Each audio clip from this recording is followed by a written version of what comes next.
மறந்தேருவாங்க. அந்த காசு மட்டும்தான் மீதி இருக்குமே தவிர நான் ஜஸ்ட் அங்க ஒரு போட்டோவா தான் இருப்பேன்.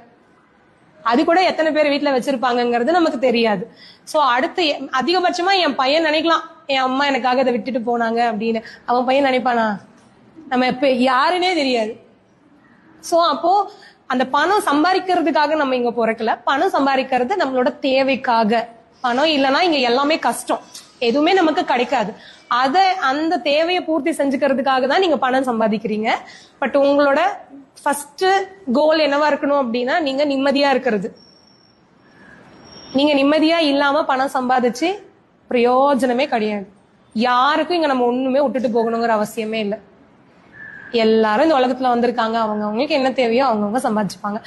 நீங்க வாழ்றதுக்கு என்ன வேணுமோ அதுக்காக ஓடுங்க. என் பையனுக்கு சேர்த்து வைக்கணும், என் பேரப்புள்ளிக்கு சேர்த்து வைக்கணும், அவங்களுக்கு சேர்த்து வைக்கணும், இவங்களுக்கு சேர்த்து வைக்கணும்லாம் நீங்க ஓடாதீங்க. அது அவங்க ஓடட்டும். சேர்த்து வச்சுட்டீங்கன்னா அப்புறம் அதோட அருமை யாருக்குமே புரியாது. இன்னைக்கு எங்க அம்மா எனக்கு எதுவுமே சேர்த்து வைக்கல. இப்ப எனக்கு அந்த ஒரு ரூபாயோட வேல்யூ எனக்கு புரியுது. நான் எல்லாமே கொடுத்துட்டு போயிட்டேன்னா என் பையனுக்கு என்ன புரியும் அதோட வேல்யூ? எல்லாமே ஈஸியா வந்துருச்சுல்ல, அதை ஈஸியா செலவு பண்ணிடுவான்.